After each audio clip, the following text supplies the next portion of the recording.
వల్లే ఈ వాక్యం మన దగ్గర పని చేస్తూ ఉంటుంది అనమాట. ఏముంది అక్కడ చదవండి, ఏముంది? ఆ యొక్క వచనంలో మనము భూమి మీదకి యేసుప్రభు వారు ఎందుకు వచ్చి ఉన్నారో మీరు చూస్తూ ఉంటారు. ఏముంది అక్కడ? నశించిన దానిని వెదకి రక్షించుటకు మనుష్య కుమారుడు వచ్చెను. ఇక మాట మీ అందరికి వచ్చేయాలి. ఈ రోజున యేసుప్రభు వారు భూమి మీదకి ఎందుకు వచ్చారు? ఈ లోకానికి ఆయన రావడానికి అవసరమేముంది? ఈ లోకంలో ఆయన జన్మించడానికి, మరియ గర్భాన్ని పుట్టడానికి, అది కూడా పరిశుద్ధంగా పుట్టడానికి, ఒక స్త్రీ పురుష కలయిక లేకుండా పుట్టడానికి, దానికి గల కారణాలు ఏంటి? లేకపోతే ఈ యొక్క లోకంలో ఉన్న ఈ యొక్క అంధకారాన్ని తొలగించే ఒక వెలుగుగా ఆయన పుట్టడానికి గల కారణాలు ఏంటి?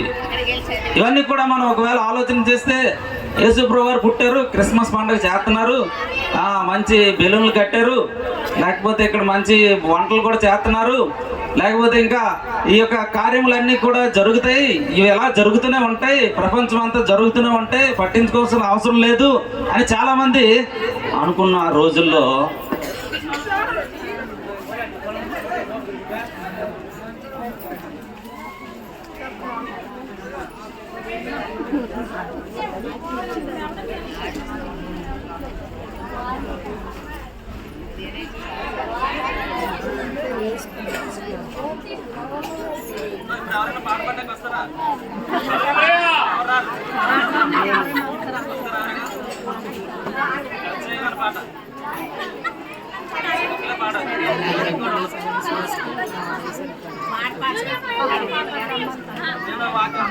కాబట్టి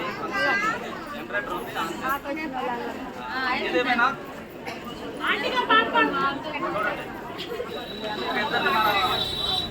పాటని ఈరోజు మిస్ అయ్యామా? తర్వాత పాడతారు ఆ పాట మైక్లను పాడాలి. రక్షకుడు ఉదయించినాడు.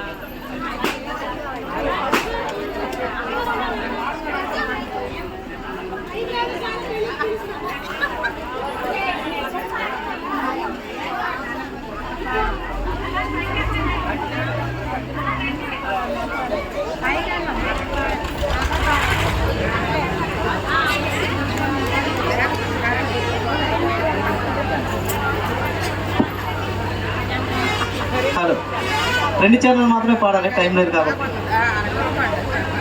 Praise the lord.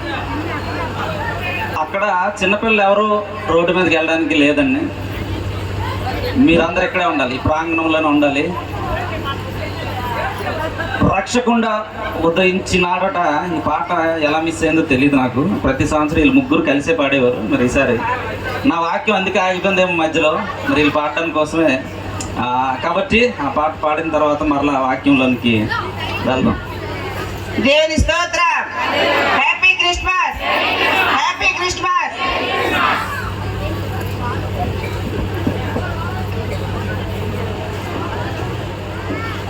హలో. రక్షకుండు దయించినాడట మన కొరకు, పరమ రక్షకుండు దయించినాడట. రక్షకుండు దయించినాడు, రారగల్లా పోయులారా.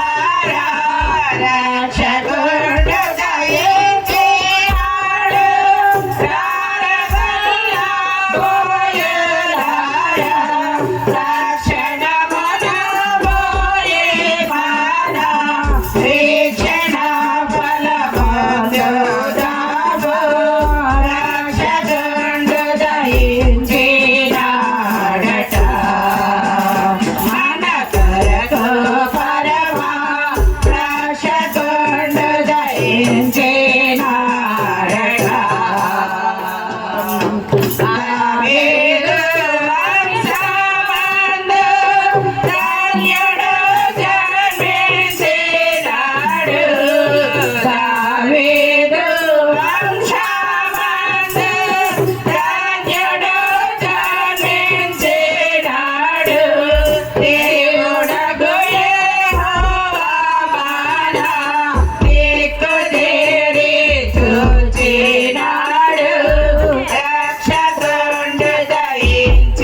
హల్లెలూయా.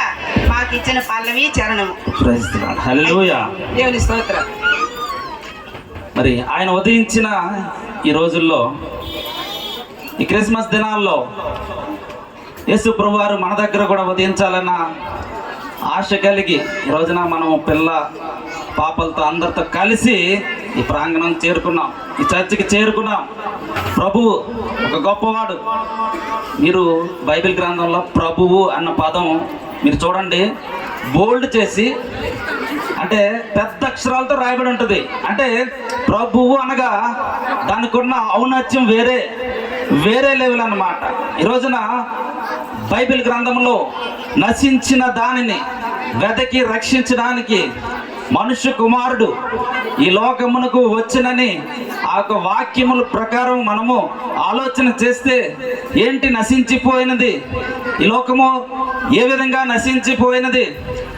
లోకంలో ఉన్నవారు ఏ విధంగా నశించిపోతూ ఉన్నారు? ఈ నశించిపోయిన వాళ్ళందరూ కూడా ఏ విధంగా దేవుని దగ్గరకు రావాలన్నదే ఈ క్రిస్మస్ పండుగ యొక్క సారాంశము, లేకపోతే ఈ క్రిస్మస్ పండుగలో ఉన్న గొప్పతనము. అవ్వమ్మ ఉంది, ఆమెకు కొన్ని బలాలు ఉన్నాయి, కొన్ని బలహీనతలు ఉన్నాయి. స్ట్రెంగ్త్స్, వీక్నెస్ అంటాం. అవ్వమ్మకి బలం ఏంటంటే ఆ యొక్క దేవుడు తయారు చేసిన ఒక వ్యక్తిగా ఆమె ఉంది. అవ్వమ్మకున్న బలం ఏంటంటే ఆ ఏదైనా తోట మొత్తం ఆమెదే. అంత బలాన్ని దేవుడు ఇచ్చాడు. కానీ బలహీనతలు కూడా కొన్ని ఉన్నాయి ఆమెకు. ఏమున్నాయంట? చిన్నదానికే ఏమైపోద్ది? లొంగిపోయే పరిస్థితి. ఒక చిన్న పండుగ ఏంటయిందట? లొంగిపోయింది. వెంటనే తన యొక్క జీవితము, లేకపోతే తన యొక్క పరిస్థితి మారిపోయింది. దేవుని జీవితం ఇక లేదు. సాతాను ఆమెలోకి ప్రవేశించాడు. ఆమె పాపం చేయడమే కాకుండా ఎవరితో పాపం చేయించింది? ఆదాముతో కూడా. వెంటనే ఏమొచ్చిందంటే ఈ భూమి మీద పాపం అనేది మొదలైపోయింది. ఆజ్ఞ అతిక్రమమే ఏంటంట? పాపము. ఆ విధంగా బైబిల్లో ఆది కాండంలోనే మొదటి అధ్యాయంలోనే ఆ మొదలైన నశించిపోయిన ఆ జంట నుంచి వచ్చిన యొక్క జనాంగాన్ని ఒకవేళ మంచి మార్గంలోకి తీసుకురావాలంటే ఒక రక్షకుడు పుట్టాలి. ఆ రక్షకుడు కూడా పరిశుద్ధుడై ఉండాలి. ఆ రక్షకుడు కూడా ఒక గొర్రె పిల్లవలే ఈ లోకంలో ఆయన పుట్టి వధింపబడాలి. గొర్రె పిల్లకు విలువ ఉంటుంది. మీరు వెళ్ళే దారిలో బురద ఉంది అనుకోండి, మీరు అందరూ వెళ్తున్నారు, వెళ్ళే దారిలో బురద ఉంది అనుకోండి, బురద దాటుకొని వెళ్తారా, పక్క నుంచి వెళ్తారా, లేకపోతే బురదలో నుంచి నడుచుకొని వెళ్తారా? చెప్పండి. నడుచుకొని వెళ్ళరా? బురదలో నుంచి నడుచుకొని వెళ్తాం మనం. ఎందుకంటే మన ఎదురుగా ఏముంది? బురద ఉంది. పక్కన తప్పించుకోవడానికి ప్రయత్నం చేస్తాం. ఈ రోజున నశించిపోయిన ఈ యొక్క లోకమునకు ఈ బురద వంటి పరిస్థితి ఉన్న ఈ లోకంలో చాలా మంది బురదలో నుంచే వెళ్దామని అనుకుంటా ఉన్నారు. ఈ రోజున ఆ బురదను తప్పించుకునే ఒక మార్గం ఉంది. అదే యేసుక్రీస్తు వారి జన్మ. హల్లెలూయా. అందుకే ఈ పైన రాసిన చూడండి, ఏముంది అక్కడ? నీకు వెలుగు వచ్చి ఉన్నది, లెమ్ము తేజిరిల్లుము, యెహోవా మహిమ నీ మీద ఉదయించును. ఇప్పుడు నువ్వు చదువుతున్నావు అంటే నీ మీద ఉదయించింది. ఇప్పుడు ఈ మాట ఎవరైతే చదువుతున్నారో, బైబిల్ గ్రంథంలో ఉన్న ఈ మాటను ఎవరైతే వింటూ ఉన్నారో వాళ్ళందరికీ కూడా యెషయా గ్రంథం 60:1 క్లియర్గా రాశారు. అంటే యేసు ప్రభువారు పుట్టక ముందే చాలా 700 సంవత్సరాల క్రితం ఈ మాట రాయబడి ఉంది. మీరు ఇప్పుడు చదివిన మాట, ఈ యొక్క ప్రవచనము అనేక మంది, గౌతమ్ బుద్ధుడని ఒక ఆయన కూడా ఒక మాట రాసి ఉన్నాడు యేసు ప్రభువారి గురించి. అతను కూడా యేసు ప్రభువారి యొక్క ఔన్నత్యాన్ని గురించి ఒక మంచి మాట రాసి ఉన్నాడు.